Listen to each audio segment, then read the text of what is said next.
नमस्कार, मैं आपके साथ कहकशा और आप देख रहे हैं पीआरबी। अमित शाह और भारतीय जनता पार्टी का एक पुराना खेल रहा है, पुराना रणनीति एक रही है जिसमें वो अपने खिलाफ जो भी पार्टियां खड़ी होती हैं उनके पार्टियों पर, उस राज्य पर किस तरीके से ईडी का इस्तेमाल करके छापेमारी करवाते हैं, उन्हें डराने की, धमकाने की कोशिश करते हैं। और ऐसा लगातार आपने देखा होगा पिछले कई सालों से, कई महीनों से चलता भी आ रहा है। अब लेकिन किस तरीके से अमित शाह की इस रणनीति पर, इस राजनीति पर सुप्रीम कोर्ट ने इस पर एक बड़ा फैसला सुनाया है जिससे अमित शाह को बेहद तगड़ा झटका लगा है। और सिर्फ अमित शाह ही नहीं बल्कि पूरी भारतीय जनता पार्टी को तगड़ा झटका लग गया है। और इससे आप ये समझ लीजिए कि कहीं ना कहीं नीतीश कुमार जो दबाव में नजर आते हैं, भारतीय जनता पार्टी के दबाव में नजर आते हैं, उनके लिए भी रास्ता खुल गया है। रास्ता कैसे खुल गया है, क्या बड़ा फैसला है, आपको इस खबर में विस्तार से बताते हैं। दरअसल ईडी की तरफ से किस तरीके से छापेमारी करवाई जाती है ये आप सब अच्छे से जानते होंगे, चाहे फिर वो दिल्ली हो, बिहार हो, महाराष्ट्र हो, चाहे ऐसे राज्य हो जहां भारतीय जनता पार्टी की सरकारें नहीं हैं। अब आप देख लीजिए कि कैसे एससी की तरफ से यानी कि सुप्रीम कोर्ट की तरफ से इस पर एक बड़ा फैसला सुनाया गया है। बड़ा फैसला सुनाया गया है जिससे अमित शाह जो ये ईडी का इस्तेमाल डराने और धमकाने के लिए करते थे वो नहीं कर पाएंगे। और इससे नीतीश कुमार की कैसे सहायता मिली है, नीतीश कुमार के रास्ते कैसे खुल गए हैं वो आपको चलिए बताते हैं। सबसे पहले आप देख लीजिए, खबर मौजूद है, खबर पे नजर डालें कि नीतीश कुमार के करीबी आईएएस पर ईडी की रेड, बिहार एनडीए में क्या सब ठीक है। तो नीतीश कुमार के आईएएस के ऊपर बिहार में ईडी की तरफ से छापेमारी की गई। अब छापेमारी करने के बाद ये सवाल खड़े किए गए, क्या बिहार की जो एनडीए सरकार है उसमें सब कुछ ठीक है, क्योंकि भारतीय जनता पार्टी और नीतीश कुमार यानी कि जेडीयू जो है वो मिलकर एक साथ काम कर रही है और एक साथ ही केंद्र में इनकी सरकार बनाई हुई है। लेकिन अब जब उनकी सहयोगी पार्टी जेडीयू की सरकार बिहार में है, ऐसे में उनके ऊपर छापेमारी क्यों की जा रही है, ये सवाल खड़ा हो रहा था। छापेमारी की गई इसलिए ही ये सवाल खड़े किए गए और ये अंदेशा लगाया गया कि क्या सब कुछ ठीक चल रहा है। कहीं ना कहीं ये भी कहा गया कि नीतीश कुमार को डराने के लिए, उन पर दबाव बनाने के लिए एनडीए यानी कि भारतीय जनता पार्टी की तरफ से ईडी को भेजा गया और वहां छापेमारी कराई गई है। लेकिन अब कैसे ये जो छापेमारी हुई, छापेमारी में गिरफ्तारी भी हुई, पद से भी हटाया गया, लेकिन अब जो सुप्रीम कोर्ट ने इस पर फैसला सुनाया वो नीतीश कुमार के लिए बेहद सहायतापूर्ण रहा, क्योंकि अब नीतीश कुमार किसी के दबाव में नहीं है। और दबाव में जब नीतीश कुमार नहीं होते हैं तो वो पलटी मारते हैं। तो पलटी मारने का जो ये रास्ता है ये कहीं ना कहीं नीतीश कुमार के लिए खुल गया है।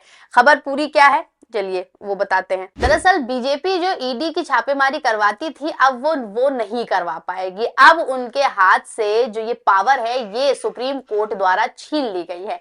सुप्रीम कोर्ट ने इस पर बड़ा फैसला सुनाया और बड़ा फैसला सुनाते हुए कहा है कि अगर अब ईडी द्वारा छापेमारी किसी राज्य पर कराते हैं, किसी राज्य के अधिकारी पर, आईएएस पर, नेता पर करवाते हैं तो उस राज्य की सरकार से पहले आपको परमिशन लेनी पड़ेगी। यानी कि अब ईडी मुंह उठा के उस राज्य के किसी भी अधिकारी के यहाँ छापेमारी नहीं कर सकती है। अब उसे उस राज्य की सरकार से परमिशन लेनी पड़ेगी। तो कैसे सुप्रीम कोर्ट ने अमित शाह का पूरा खेल बिगाड़ दिया है और नीतीश कुमार को कैसे एक साफ और क्लियर रास्ता दिखा दिया है कि वो अब किसी के दबाव में नहीं है। कैसे ईडी द्वारा जो है डराने और धमकाने की जो ये कोशिश है ये लंबे समय से अमित शाह द्वारा, बीजेपी के द्वारा जारी है। कहीं वो दिल्ली में छापेमारी कराते हैं, कहीं बिहार में कराते हैं और कहीं राजस्थान में कराते हैं। लेकिन अब देख लीजिए कैसे इनके ऊपर ये शिकंजा जो है सुप्रीम कोर्ट द्वारा कस लिया गया है। सुप्रीम कोर्ट द्वारा जो खबर है देख लीजिए, लिखी हुई है टीवी9 भारतवर्ष की कि लोक सेवकों के खिलाफ जांच से पहले ईडी को लेनी होगी मंजूरी, एससी का आदेश। सुप्रीम कोर्ट ने एक महत्वपूर्ण फैसला सुनाते हुए कहा है कि प्रवर्तन निदेशालय यानी कि ईडी को लोक सेवकों के खिलाफ जांच और मुकदमा चलाने से पहले मंजूरी लेनी होगी। ये फैसला सीआरपीसी की धारा 197(1) पर आधारित है जो लोक सेवकों को उनके कर्तव्य पालन के दौरान किए गए अपराधों से सुरक्षा प्रदान करती है। कोर्ट ने कहा है कि पीएमएल के प्रावधान द्वारा 197(1) के विपरीत नहीं है। तो देख लीजिए, खबर में भी साफ तौर पर लिखा हुआ है कि अब ईडी को मंजूरी लेनी होगी। किससे लेनी होगी? राज्य सरकार से लेनी होगी। तो पहले तो दबाव बना हुआ था, अब किसी के ऊपर दबाव नहीं है। अब मंजूरी दी जाएगी तो ही ईडी छापेमारी कर सकती है, वरना अब ईडी को बिना परमिशन किसी भी राज्य में और उनके राज्य के किसी भी अधिकारी पर छापेमारी करने की इजाजत नहीं है। इजाजत देगा तो कौन देगा? उसी राज्य की सरकार देगी। अब आप देख लीजिए कि नीतीश कुमार को हम जब कह रहे थे कि कैसे ये दबाव से हट गए हैं, तो ये दबाव इनके ऊपर बीजेपी द्वारा बनाया गया था। कैसे? बीजेपी द्वारा पूर्व अधिकारी पर, पूर्व आईएएस पर छापेमारी हुई थी। छापेमारी के बाद उन पर मनी लॉन्ड्रिंग जैसे केस को लेकर भी खुलासे हुए थे, जिससे नीतीश कुमार की छवि खराब करने की कहीं ना कहीं कोशिश की जा रही थी, क्योंकि लगातार खबरें आ रही थी कि नीतीश कुमार पलटी मार सकते हैं, नीतीश कुमार नाराज हैं। और नाराज तो थे क्योंकि वो अमित शाह की मीटिंग में नहीं पहुंचते हैं, वो प्रधानमंत्री नरेंद्र मोदी की मीटिंग में नहीं पहुंचते हैं, और यहां तक कि जेपी नड्डा जब उन्हें मनाने के लिए, उनसे मुलाकात करने के लिए पटना पहुंचते हैं, छठ में शामिल होते हैं, लेकिन इसके बावजूद नीतीश कुमार जेपी नड्डा से भी मीटिंग करने को तैयार नहीं होते हैं। अब ऐसे में नीतीश कुमार लगातार भारतीय जनता पार्टी से नाराज चल रहे हैं, और भारतीय जनता पार्टी से नाराज होने के बाद कैसे उन्हें डराने और धमकाने की कोशिश ईडी द्वारा की जा रही थी, लेकिन अब ईडी पर भी शिकंजा कस दिया गया है और सुप्रीम कोर्ट ने ईडी को मंजूरी लेने की हिदायत दे दी है, आदेश दे दिया है। ऐसे में अब नीतीश कुमार पर कोई दबाव नहीं है, और नीतीश कुमार जब दबाव में नहीं होते हैं तो वो अपने मन मुताबिक, अपने फायदे मुताबिक फैसले लेते हैं, और उनका फायदा इसमें है कि वो एनडीए से अपना रास्ता साफ कर ले, क्योंकि एनडीए में जब से वो शामिल हुए हैं तब से उनके जो मुस्लिम वोटर्स हैं वो कटते हुए नजर आ रहे हैं। लेकिन अब जिस तरीके से वक्फ बोर्ड संशोधन बिल का जो मामला चल रहा है, उसमें भी नीतीश कुमार कहीं ना कहीं समर्थन देते नजर आ रहे हैं, क्योंकि अगर समर्थन नहीं देंगे तो मुस्लिम वोटर्स जो थोड़े बहुत भी उनके पास बचे हैं वो कट जाएंगे, और आने वाले विधानसभा चुनाव में उन्हें बेहद बड़ा नुकसान होने वाला है। और सुप्रीम कोर्ट ने जो ये आदेश दिया है राज्य सरकार से मंजूरी का, उन्होंने ये तक कह दिया है कि जो ईडी सुनवाई करता है, या ईडी जो इस मामले में कार्रवाई करता है, वो कार्रवाई पारदर्शी होनी चाहिए, बदला लेने वाली नहीं होनी चाहिए। क्योंकि ईडी के जो काम होते हैं, आपने देखा होगा किस तरीके से भारतीय जनता पार्टी जब ईडी द्वारा अपने बदला लेने की राजनीति करती है, किसी पार्टी से बदला लेने के लिए उस पर आरोप लगाती है, उन्हें फंसाती है। ये दिल्ली का मामला आपने देखा ही होगा, अरविंद केजरीवाल हो, मनीष सिसोदिया हो। लेकिन अब पारदर्शी कार्रवाई करने का हिदायत जो है सुप्रीम कोर्ट ने दे दी है। देख लीजिए, उसको लेकर भी खबर मौजूद है।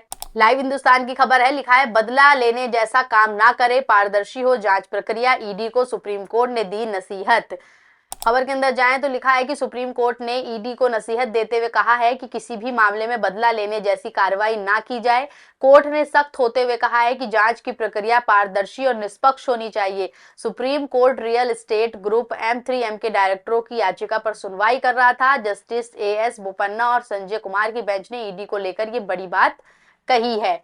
तो कैसे बड़ी बात कह दी है? पारदर्शी कार्रवाई करने की, पारदर्शी जांच करने की हिदायत, नसीहत जो है वो सुप्रीम कोर्ट ने ईडी को दे दी है। और अब नीतीश कुमार के ऊपर कोई दबाव नहीं है। नीतीश कुमार वक्फ बोर्ड बिल के जो संशोधन का मामला है उसमें भी खुलकर अपना समर्थन दे सकते हैं, और खुलकर जो पलटी मारने का सिलसिला उनका चलता आ रहा है। और अब लोकसभा चुनाव के बाद से लगातार खबरें हैं कि नीतीश कुमार जो है वो पलटी मार सकते हैं, अपना जो सहयोग है, अपना जो समर्थन है वो वापस ले सकते हैं। और ऐसे में अब ईडी पर भी शिकंजा कस गया है, तो वो बिल्कुल बेफिक्र हो गए हैं। ऐसे में जब बेफिक्र हो गए हैं तो अब उन्हें किसी बात का कोई डर नहीं है, और वो एनडीए से कभी भी अपना समर्थन वापस भी ले सकते हैं। क्या समर्थन वापस लेंगे, नहीं लेंगे, वक्फ बोर्ड संशोधन पर क्या करते हैं, कैसे समर्थन देते हैं मुसलमानों को, ये देखना काफी दिलचस्प होगा। बाकी अब अमित शाह जी की जो नींद उड़ गई है, ईडी का वो दुरुपयोग जो करते आ रहे थे, उन पर आरोप विपक्ष लगाता था, तो ऐसे आरोपों से अब तो वो बच जाएंगे, लेकिन जिस तरीके से वो धमकाने और डराने का काम करते थे वो अब नहीं हो पाएगा। अब इस पूरे मामले पर, पूरे मसले पर क्या कुछ होता है आगे देखना काफी ज्यादा दिलचस्प होगा। आपकी इस पूरी खबर पर क्या राय है हमें कमेंट के जरिए जरूर बताएं, और ऐसी तमाम खबरों के लिए आप बने रहे PRB के साथ। धन्यवाद।